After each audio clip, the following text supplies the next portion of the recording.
2, 3. Testing 1, 2, 3. Testing 1, 2, 3. So it'll still be able to hear me, but your voice will be louder and clearer. So that's Right, what we want. right. To hear the beautiful sonorous tones of your voice. So yeah. So hi. Hello. Your name is.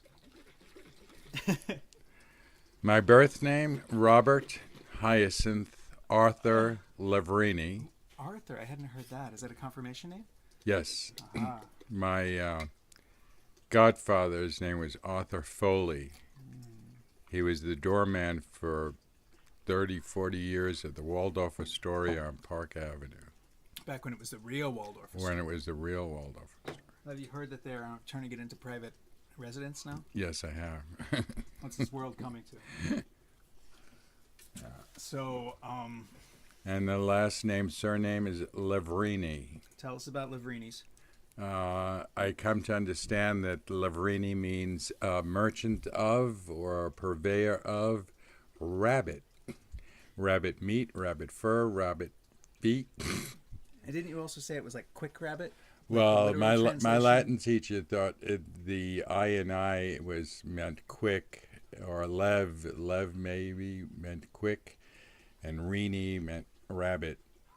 But I come to find that lepre, Lepre, is the root meaning rabbit, and the I and I Italian ending means purveyor of or merchant of.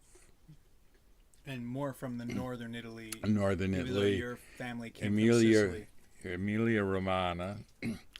My paternal grandfather was left in an orphanage in Palermo with his name attached and some money in 1891, which was probably a very strange thing to do, but he was raised by a foster family in Paucina, Sicily, about 25 kilometers southeast of Palermo.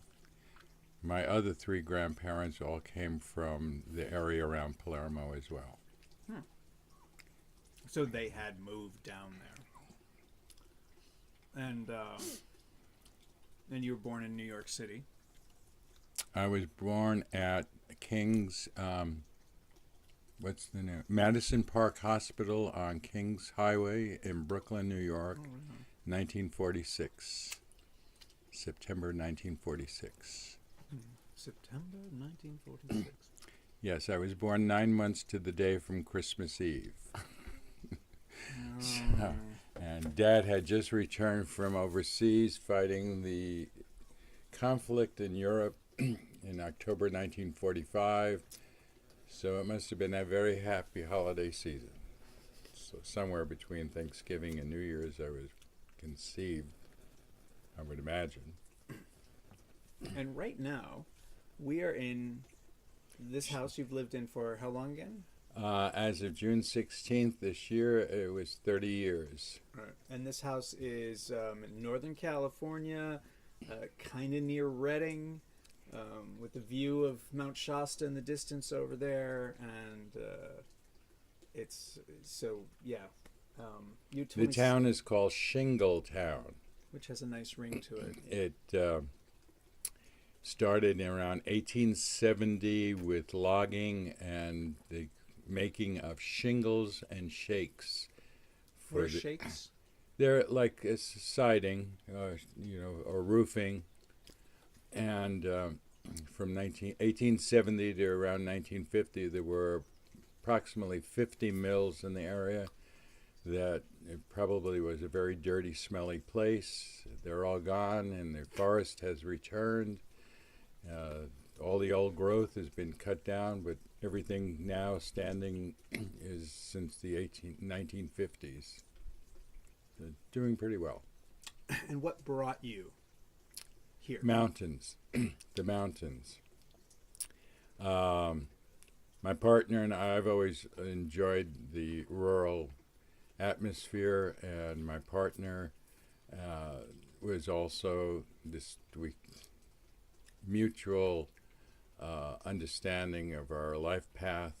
And so in 1986, I came up here for camping and hiking on a vacation while my partner was recuperating from a surgery. and fell in love with the area and saw how close it was to an urban center of Reading, which is just 25 miles to the west. And so a house literally fell in my lap. I couldn't refuse the offer and put a down payment and moved up. Yeah. And the rest is history. And the rest is history. So, one of the... I'll give a little bit more introduction. So, I know you through my friend Tony Alessino. Correct. Though I had met you once at an Araya, which is a fairy gathering type ritual thing in Southern Oregon. Wolf Creek, So Oregon. the only time we've actually met each other personally was maybe the year 2000, but definitely in 2004. Because I Right. spent the night in the back of your pickup truck, I believe. Yeah, I don't remember that, but I had a cold, and Tony said, "I can ask Robert if you can sleep in the back of his pickup truck," because you were sleeping in. I think at the time, yeah, I had the camper shell on the truck. Yes. Yes. So that's all I had known. That's all I had. But I certainly have heard about you over the years since 2004. So Oh, tell me what I have was you I heard? was very pleased and honored that you chose to come and visit. I think we were going to connect a couple of years back, but it turned out that you had to leave, and so we never rendezvoused. But this time I was, held no expectation. If you showed up, fine. If you didn't, fine. But I'm very happy that you did. Well, thank you. Yeah. Thank you. And you knew Tony as a kid in New York.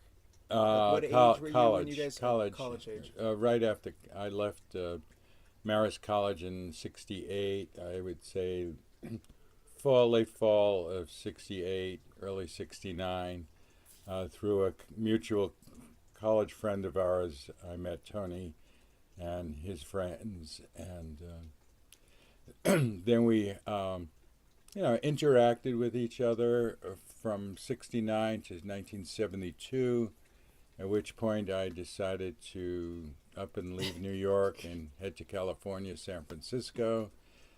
Tony emigrated to England for a couple of years. And, like all good intentions, we, wanted to keep in touch, but we just didn't. And Tony... That was the days before the internet, yeah. Right, exactly. More effort to keep in touch. Right. It was the days of smoke signals or, snail mail. But do tell the story about how you got back in touch with him. Oh, so, let's see. Trying to think of the year. 1999. I had gone to spend May of '99. I went to Mount Shasta, which is about 65 miles north of me, to do a spiritual retreat. And while I was there at a hostel, I met a woman named Sandy from Vancouver, Washington, and she wanted to come back and spend more time around Mount Shasta, and I was happy to. I love giving people tours of the area. I think it's so gorgeous. So she came back in August, and there was some sort of high energy conjunction with Jupiter or something, and we were in this campsite at near the 8,000 foot level of Mount Shasta, and she had gone into the parking lot. It was a walk-in campsite, so she went to her vehicle and met another young woman there named Annie, invited her back to our campsite. The next morning, a whole group of us went out to the medicine circle and did drumming and meditation. Anyway, Annie was from Bayside, Long Island, and of course we hit it off very well. And my reflections of New York. And she also had to go on to Portland, but on her way back in September of '99, she rented a cabin, and we got together, and in the conversation she said I reminded her very much of a dear friend of hers back in New York. Of course. Of which there's millions of people. Of course, yes. there's millions of people. And I said, sure, yeah, who? And she says, Tony Alessino. What? It was like this wormhole that took me back 28 years to New York City and seeing Tony and friends leaving on the steamship to go to England. And I go, wow. So I said, does he have an email address? And she said, well, who doesn't have an email address these days? So I emailed Tony, and I said, I don't know if you remember me, but blah, blah, blah, blah, blah. Next morning, I find the email reply. Of course, I remember you, Robert. All these years, everybody would say, where's Robert? What's he doing these days? So we started to send emails back and forth, and Tony said, well, I'm into shamanism. And I go, well, so am I. Well, let's do something. And so he told me about the Naraya that was happening at Wolf Creek, Oregon, for the LGBT community. Two-spirit. Yeah, the Two-Spirit community. And so I said, well, that sounds interesting. Well, if you want to go to it, you come first and spend a couple of days with my partner Bill and I at our house in Shingletown, and then we'll go up to Wolf Creek. And that's... Okay, that's good. So that's a good segue into Bill. So, and this is, you can tell a million stories about Bill. You have a million stories to tell. 37-year relationship that's still going on, even though he's passed. Yeah.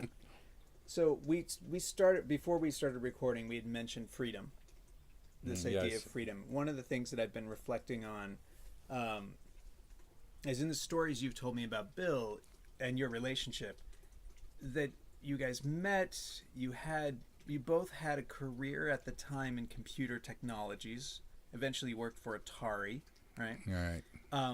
And I think you met when you were living in San Francisco. He was down in LA, and then you went down to LA, and you ended up living down there with him, and then you guys moved back to San Francisco, and then you migrated up here. Exactly. And there were lots of stories, but in your migrating up here, like, there was this great story where immediately Bill just gave up his job to live up here.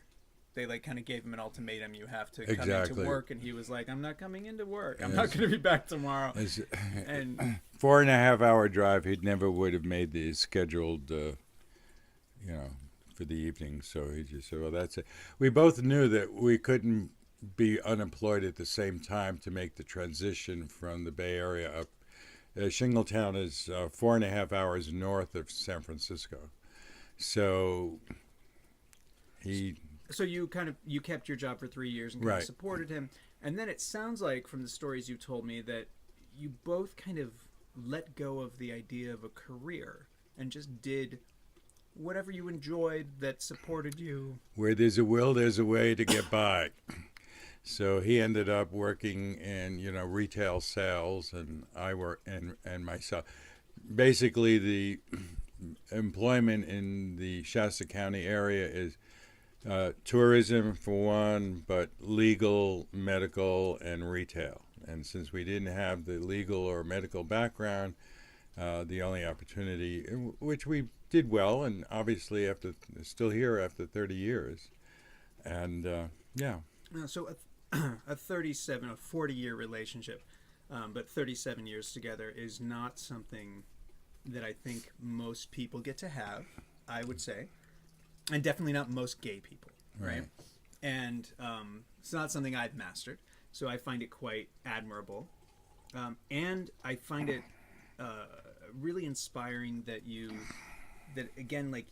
I don't know what your dreams were when you were younger, if you had clearer dreams, but it became at least the way that I've understood your story, that you just kind of were like, let's let go of all of these city dreams and society dreams and just be happy living in the mountains, living in the pines. It was one of the words you used yesterday, living in the pines.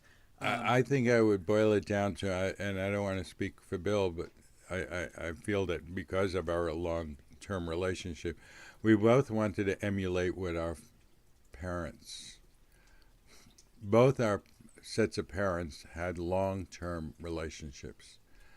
My parents were married 66 years before my mom passed away. Likewise, Bill's family the same. And it was like, this was my dream, and I wanted to have a man in my life who, I don't want to say a husband or a wife, just a partner. But I wanted to have a home and, pets and, the normal quote unquote normal lifestyle. And together that evolved, and we moved to a community where there are very few gay people or even gay couples, and yet we fit in very well with the society. And How many years were you together before you moved up here?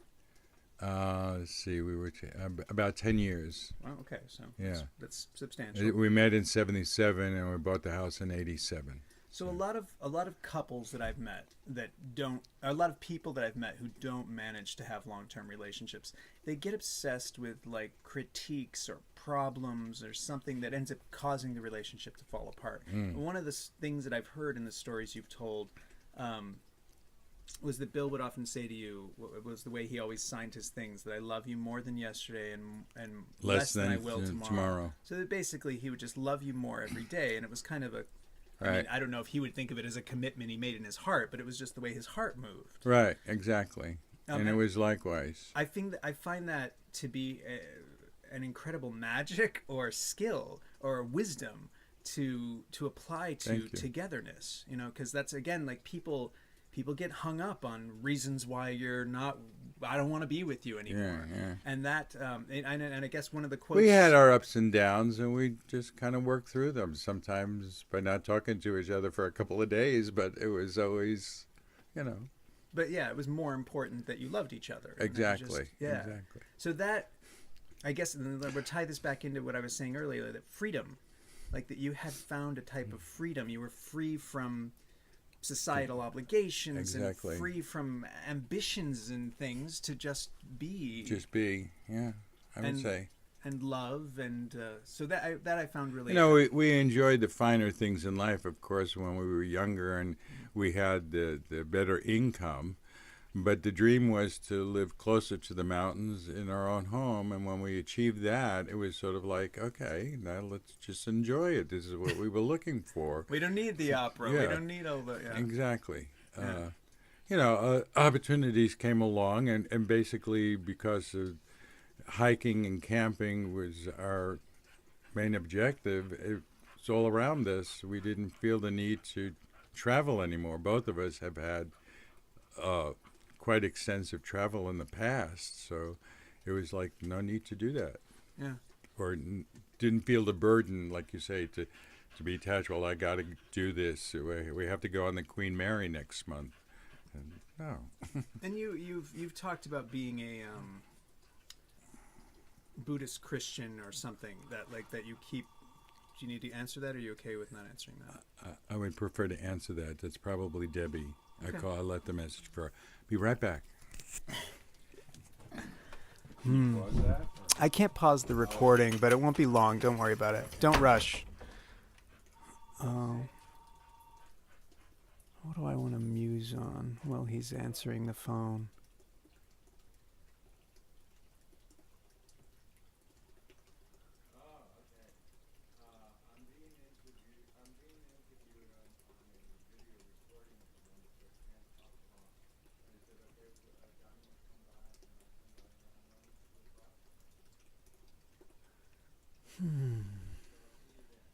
Silence.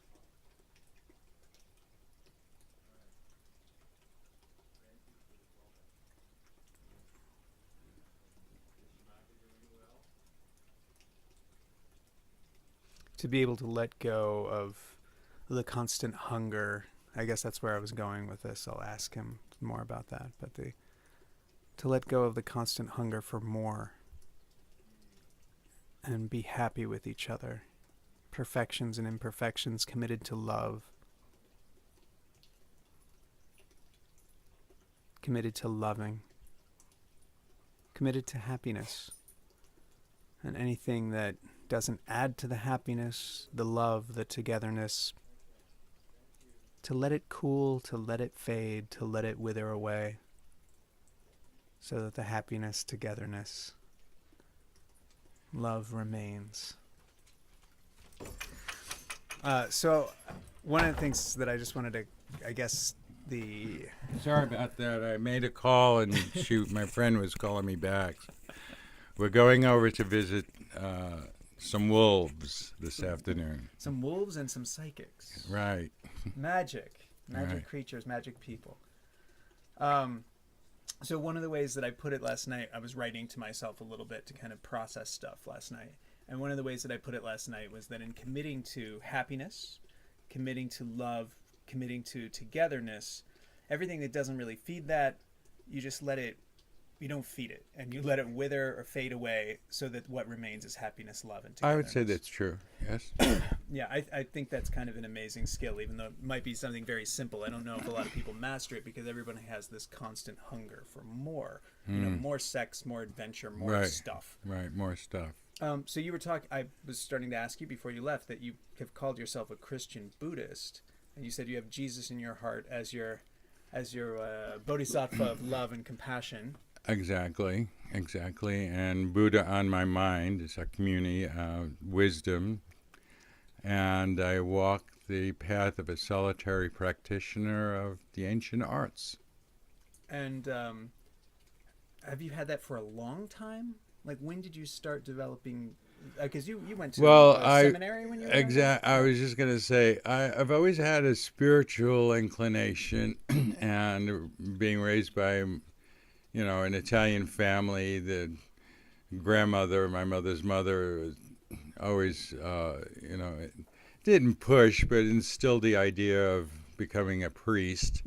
And it was in line with my thoughts. So, yes, my parents at the time were lapsed Catholics, but I remember at age 14, I really wanted to be an altar boy. I always wanted to be an altar boy. So at age 14, I was in a class of 9-year-olds as we learned how to be acolytes in the Latin Mass at the time, and I felt I was in heaven. The story of Samuel, who is a young boy going into the temple and wanting to be a priest. That was my path. That's what I wanted to follow. But they found you. But yes, not suitable. And in 1966, my graduating class, mine is seminary, is 4 years of high school department and 2 years of college. And so my graduating class, after the 6 years, we all took a psychological exam. And the way I answered the exam ended there. What happened was, if I may, I got a form letter, even though I had applied to continue on for studies at the major seminary, and my parents gave me a big graduation party with congratulations, Father Bob, on the cake. I mean, I was like, I'm 6 years away from being ordained, but they're still calling me Father Bob. And 2 weeks later, I get a form letter from the Chancery office that says my application has been declined. So 6 others had also received the same letter, and we went to the Chancery to speak to the bishop. Of course, we weren't allowed. We talked to a Monsignor, and he said that my scholastic record of the 5 years wasn't up to par for the rigorous training that I would have to go through, which was a good explanation. But I said, well, why haven't I been counseled on this prior to graduation? I mean, it was like you left me in the lurch and cut me loose. And so they said, well, that was that. I found out 2 years later when I personally went to see the psychiatrist that had done the test, and he said that he had advised the diocese that I had homosexual tendencies. And up to that point, yes, I agree, but I was still coming to terms with my sexuality, and I was thinking I could be a priest, chaste, just like a homosexual would be a priest, chaste. So to me, it didn't make any difference, but obviously it did to the church. So So it deserves mention here that this seminary was the same one my friend Leo went to. Is that correct? Or was I it the high understand, school? yes. I don't recall ever Meeting. meeting him, but how the brain cells go. But when I was reunited with See, yeah, Leo, you weren't cruising back then. right? No, right. Well, see, this is part of the. In retrospect, I don't know if we want to get into it, but looking back as to what I was attracted to men, and the one I was most attracted to at the time was my high school gym teacher, who was a layperson in the seminary, and I was infatuated with him. We did all love our gym teachers. Didn't Yes, of course.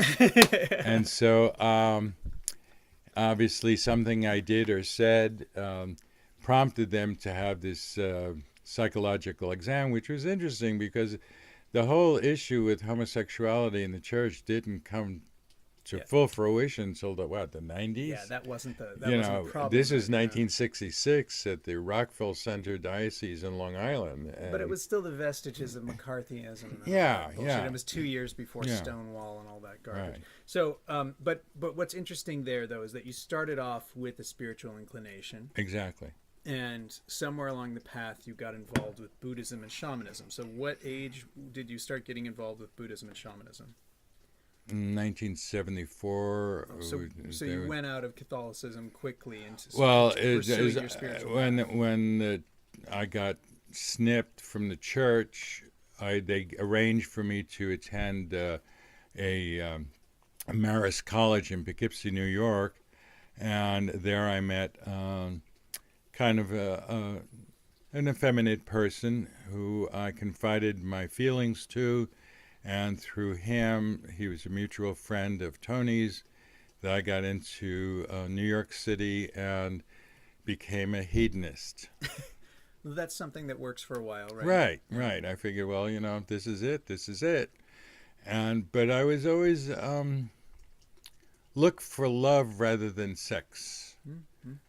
I met guys at bars, I met guys on the street, I met guys in the bathroom at Grand Central Station, and I had the sex, but it was never really fulfilling to me because I wanted more of a relationship with a human being. But at the same time, I was having fun. Well, yes. And then, the last year I was in college, 68, I got a horoscope snippet from the newspaper, and it said, for the next 7 years, I will follow the wild blue yonder. So I thought that meant I should join the Air Force. And this friend there, Peter, said, no, you're not going to do well in the Air Force or any military service. And I got the draft notice, and I just told the draft board I want to see the staff psychiatrist. I figured if it happened once, it's going to happen again. So after all the examinations and whatnot, they sat me down with the staff psychiatrist, and I told him all my sexual fantasies. And I said, if you take me into the military, I'm going to learn how to shoot and kill people. And if I do, then I'm going to end up later in life shooting and killing people. And I knew that not the path I wanted to follow. So I got a homosexual, what do they call Deviant it? or Deviant, whatever. yeah, I was a homosexual deviant. Sexual deviant. And so I got out of having to serve in Vietnam. And I was looking for work, and I walked into the Pan Am building, and I figured, why not? I'll just apply for a job. Well, with my scholastic, Keep this turning towards your spirituality. yeah. I got the job with Pan Am, and for the next 3.5 years, I flew the world yonder. See, this is what I'm thinking, that my whole life has been blessed because I'm being led and recognized. I'm being led by Spirit, and the Spirit's within me. So I don't know if you say you follow your heart or what. It's just like these things have been coming to me as I put out what I want to be doing or experiencing eventually just manifests itself in the physical. And I always had this dream for a particular partner. And when Bill came... It's okay. Yeah.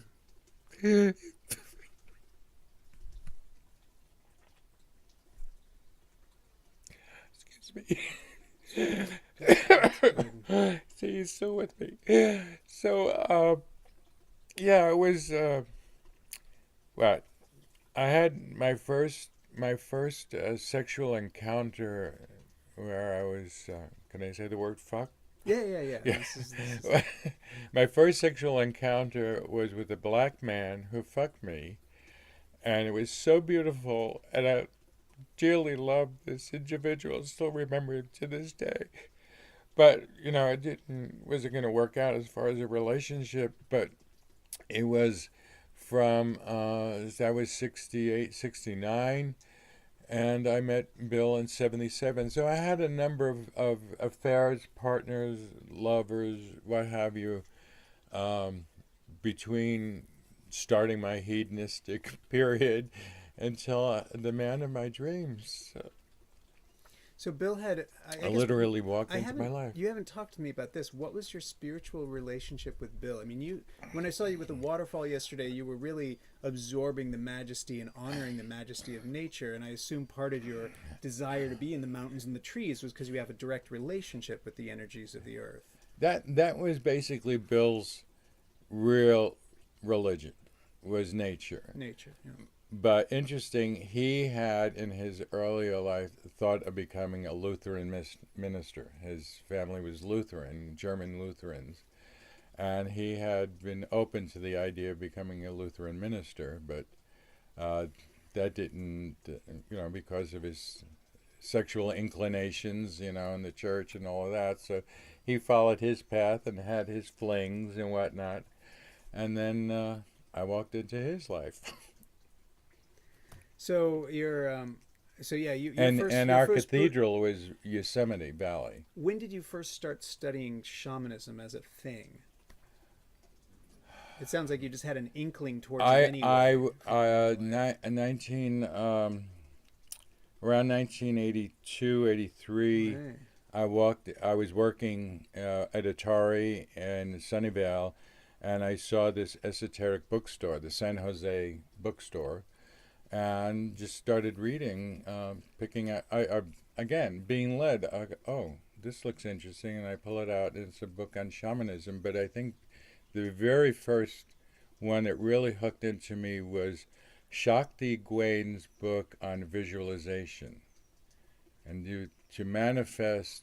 Is that an Indian tradition? No, Shakti Gwain is a Caucasian woman from New Jersey. Oh, right, okay. And she took the name Shakti Gwain, and her first book was visualization, or I forget exact title, I can't remember at the moment. Yeah. But a small paperback book, and it basically was about the idea of visualizing, creating your future, creating what you want through this meditation of visualizing and eventually allowing it to come to fruition.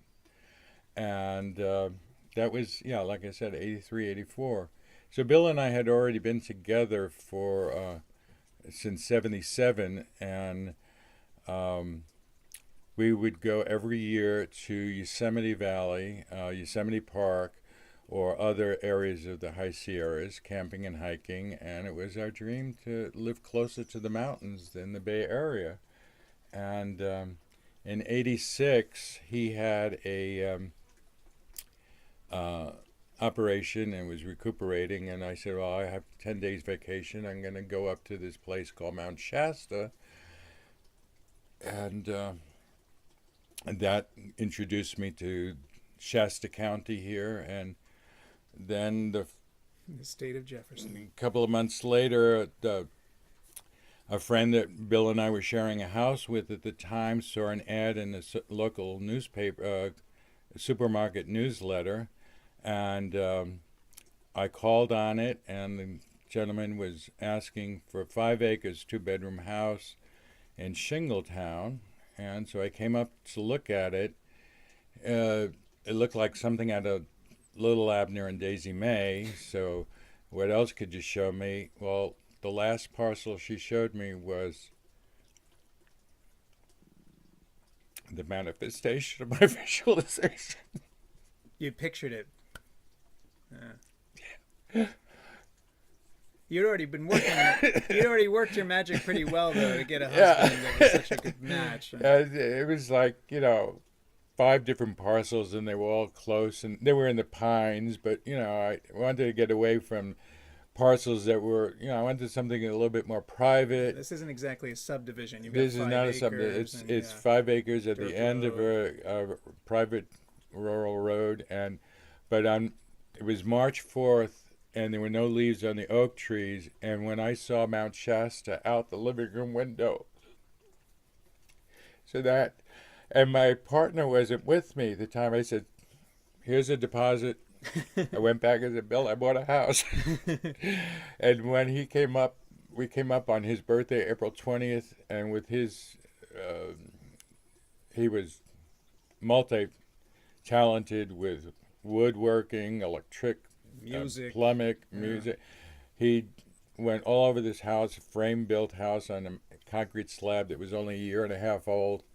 And so you're the first people who lived in this house? Well, the second. The first one was a young woman who was living here with her 2-year-old son in lieu of child support from the contractor who built the house, who had this affair with her. So no, the house was still pretty fresh, but yeah. So it was back on the. It was on the market. Okay, but let me ask one more question about the spirituality before moving on to our last topic. Okay, so I want to talk about Buddhism. Yes, that's what I was going to ask you. Okay. So, who was your first teacher? Tell us about that. I moved to San Francisco in 1972, and a former lover, partner, dear friend of mine at the same time, and we ended up living in a communal situation with 8 other people, and one of the friends in the community had been introduced to this lama from Tibet named Kalu Rinpoche.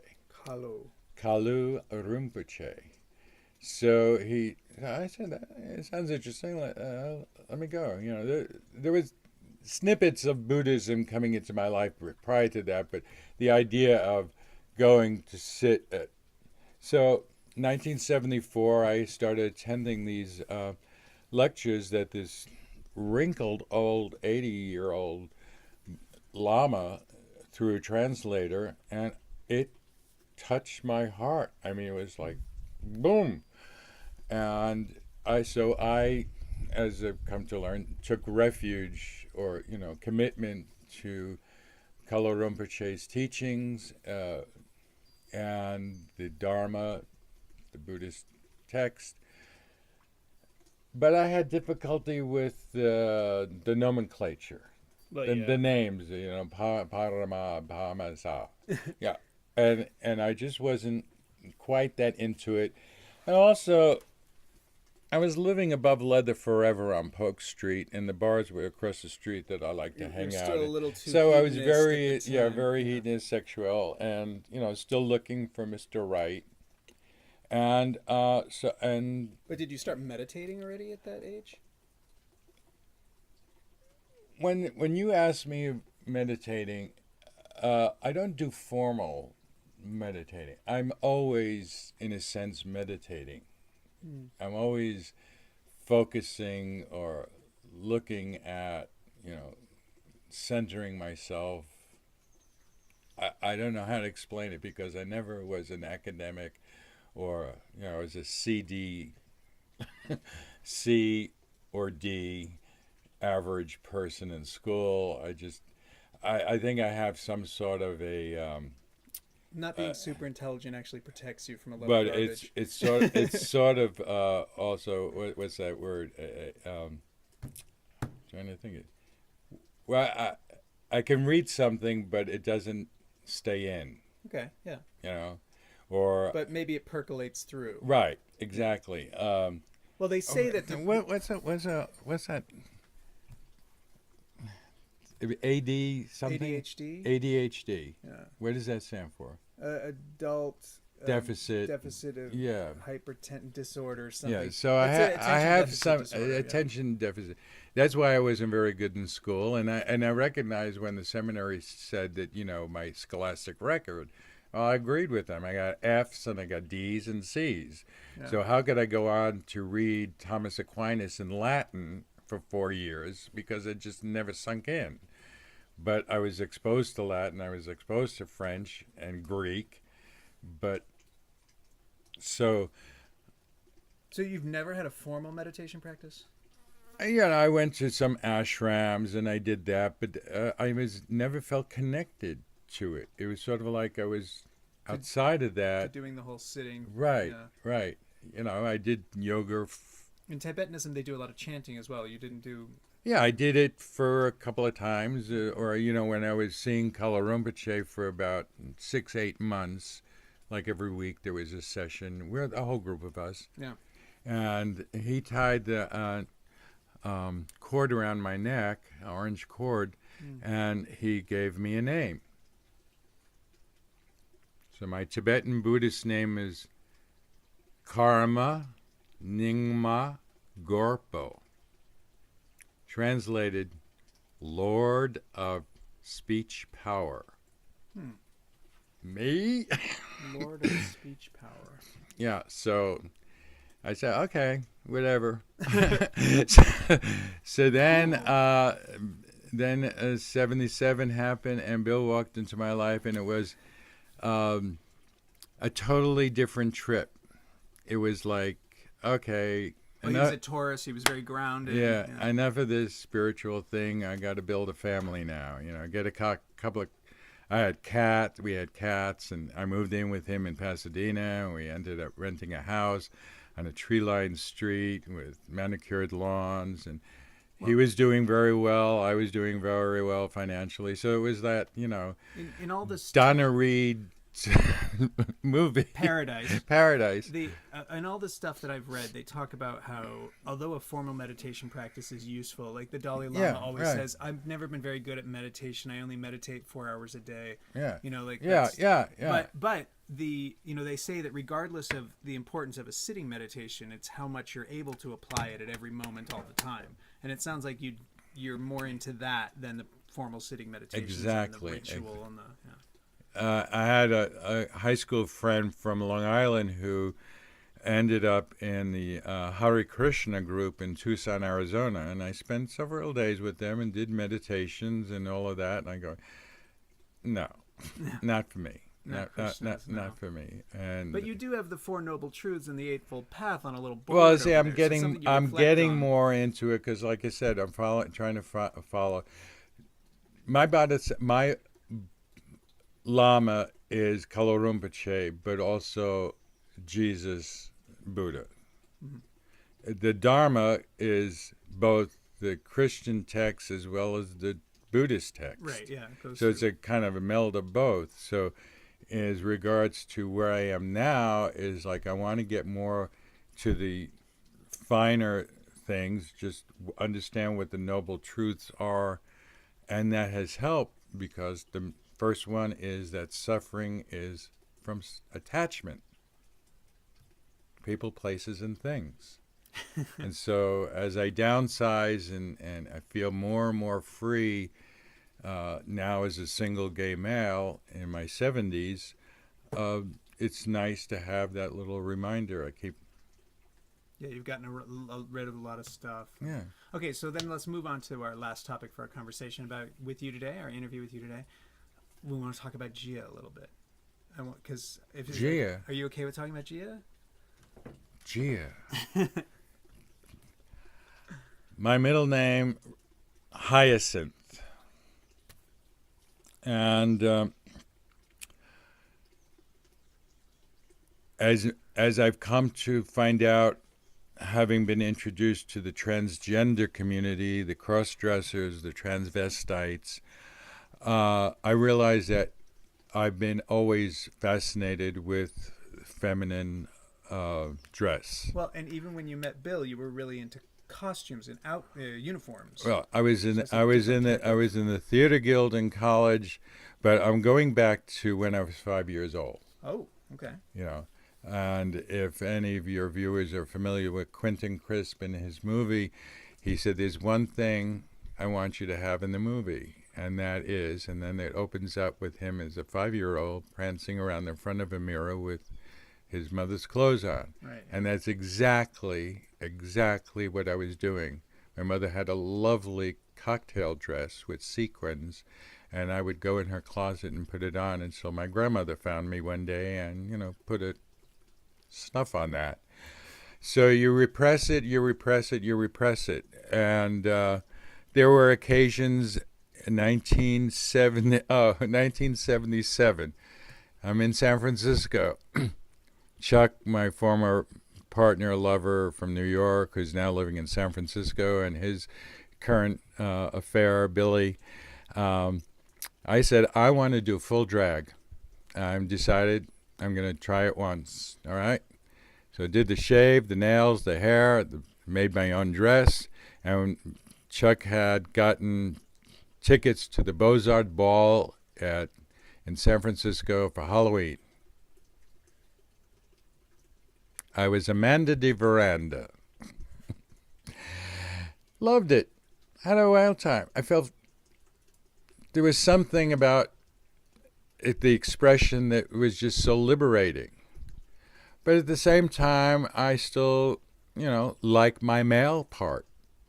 And 2 weeks later, having started to get involved with uniform clubs, I go to a social gathering dressed in an LAPD motor officer's uniform. Knee-high boots, leather jacket, leather helmet.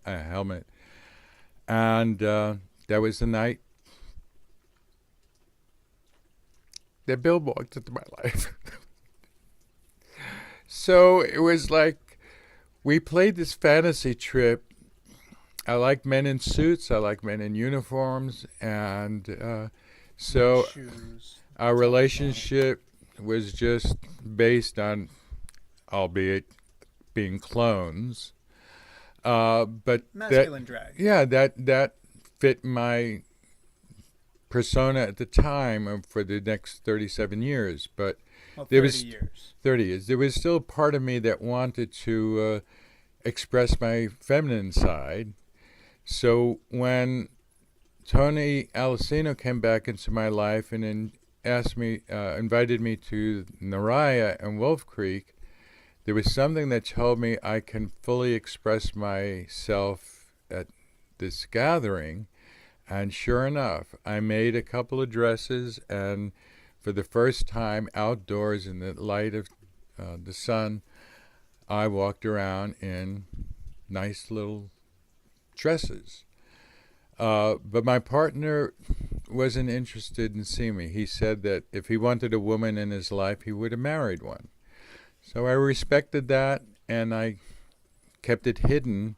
So the first time you did any drag after that time in San Francisco was at Wolf Creek? The first right. Naraya. That's 2000. And have you ever gone to any other faerie gathering? No, just Naraya in 2004 and 2008. Is there a reason why you haven't gone to other faerie gatherings? Financial reasons that my partner became, over the years ill, and, and I basically we were both very happy and content being homebodies. Yeah. I mean, the idea of going to a radical faerie gathering was interesting, and I kept in touch with a few of the people I met at the Mariah, but it was nothing. Is Wolf Creek about a two and a half, 3 hour drive north of here? Because they always have a no one turned away for lack of funds. Right. Oh yeah. situation. No, I understand that, but there were other things. Yeah. So then in 2010, my partner Bill's situation was getting rather worse for him physically, disabilities. He had gone through a 6-way bypass surgery in 92, and then another one in 3-way bypass in 2002. By 2010, he was not working anymore, and was I wouldn't say a burden, but it was like my life was consumed with being a caregiver. And so I found my escape on the internet, on the computer. So out of curiosity, I just looked up transvestite. Well, one thing led to another. I also did a search on And this was 10 years after the first time you went to Wolf Creek, right? Was the first time you went to Wolf Creek in 2000? 2000, right, 10 years, 2010. Okay. So in 2010, I met on this website called Flickr a couple of cross-dressers who I started to communicate with, and it was like they were my sisters. They were my soulmates. I mean, Lorette in Milwaukee grew up in Syosset, Long Island. We're the same exact age. We had the same development of wanting to dress since we were 5 years old, blah, blah, blah, blah, blah, blah. So through Flickr, I started meeting other cross-dressers. So I decided in private, when my partner had to go to town to do something, because of his disability, he would be very slow, so it took him several hours. And he didn't mind. He wanted to. He's a very arrogant person by this point, where he insisted that he could still drive, and I'm going to go into town. So I said, fine. So he went into town for 4 to 6 hours, which gave me the opportunity to dress, put on makeup. I bought a wig and started taking selfies. And my first account was Hyacinth. I mean, that's my middle name. So, but then I thought it was, I really liked the BBC, the British series, Keeping Up Appearances. I love that. But Bill thought she was a little bit too pretentious, and it was, when I wanted to watch Keeping Up Appearances, he went to his computer and did something else. So then I decided, okay, I was named Hyacinth because of my grandfather's first name, but his name in Italian is Jacinto. And my parents anglicized it when I was born. So on all documents, I'm Robert Hyacinth. So instead of Hyacinth, I thought Jacinta. But then Jacinta sounded a little bit too old worldish to me. I wanted something more young. Well, just abbreviated, Gia. Like Gilda Radner did Gilda on Saturday Night Live. I'm Gia. So it's been Gia, G-I-A, ever since.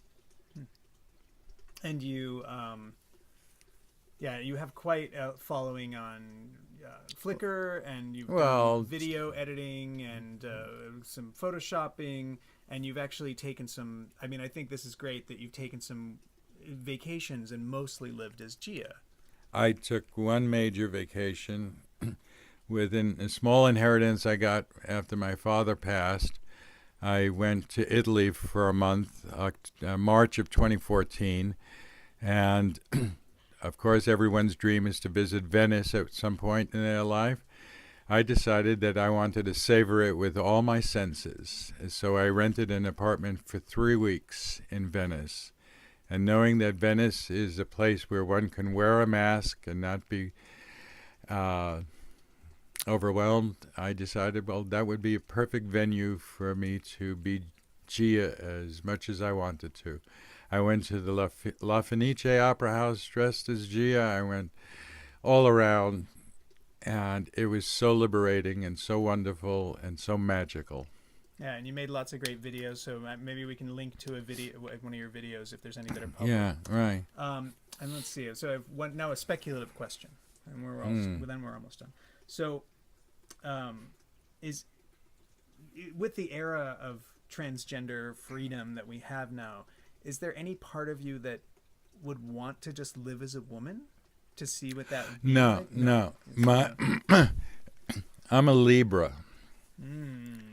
And I feel like in the spectrum, I understand from the rainbow colors.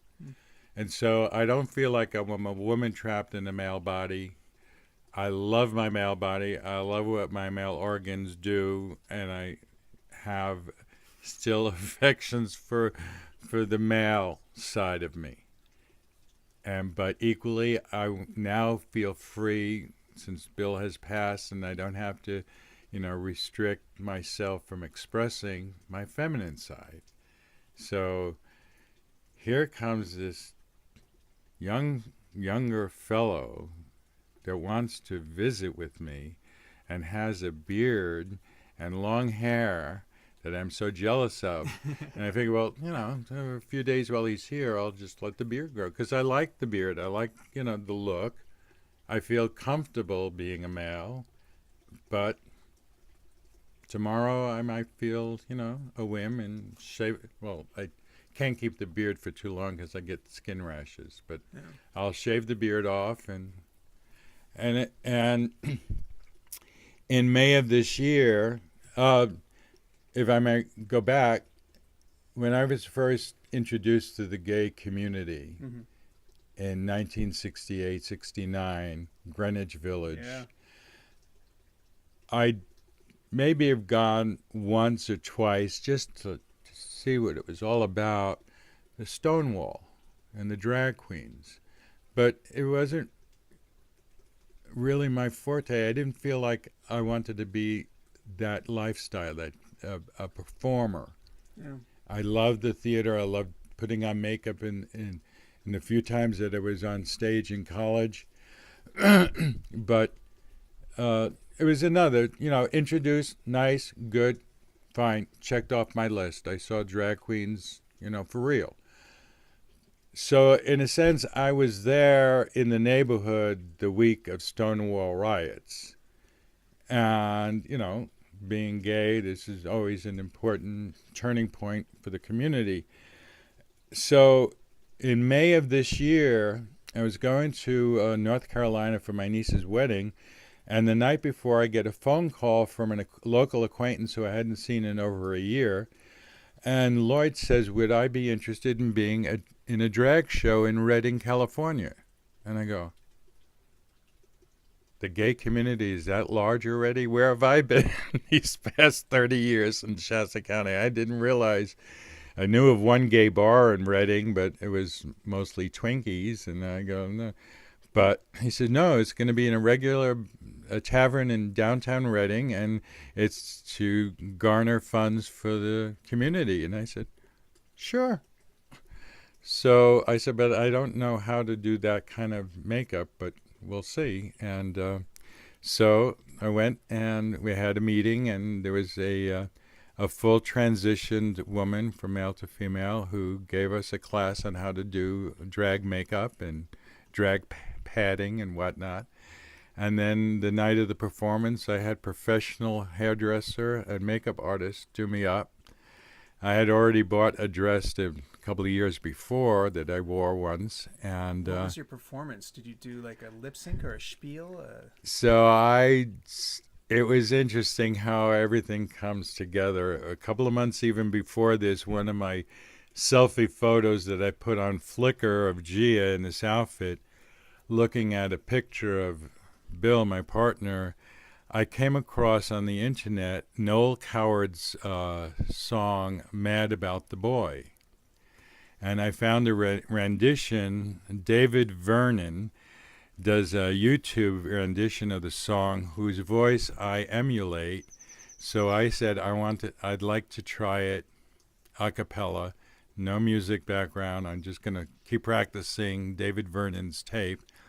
Well, I got 2/3 of the way through the song when I lost it. But everybody was in awe of the performance, especially the ending. Can I say? Yeah. I was mad about the boy. Of course, the whole thing, I'm thinking my partner Bill, but at the end of the song, I showed a picture of Donald Trump, and the house lost it. See, I'm a performer from way back. I know when to stick it to them. So I didn't win the contest, and it wasn't important to win the contest. Yeah. I was just having fun. I was glad that my performance helped raise enough funds. Unfortunately, I wasn't wearing a bra that night because all the people I walked by that kept putting money And then you fall down into it. I ended up with maybe $2 that didn't fall through. But about a month or so ago, I got a call, an email from one of the organizers that we're going to have another drag show for Halloween. Would you be interested? So this time I'm going to lip sync. And thinking of doing Annie Lennox's Travel the World. Everybody's looking for something. Everyone's looking for something because I've traveled the world, and I know that everyone's looking for something. Sweet dreams are made of this. That's a song I want to do, and possibly if I do two songs, the other song is it skips my mind. Forget it. Annie Lennox. Enough. Yeah. Cool. Okay. Well, great. This is. I think this has been very good. We've covered a lot of territory and got a lot of wisdom and stories. So thank you so much.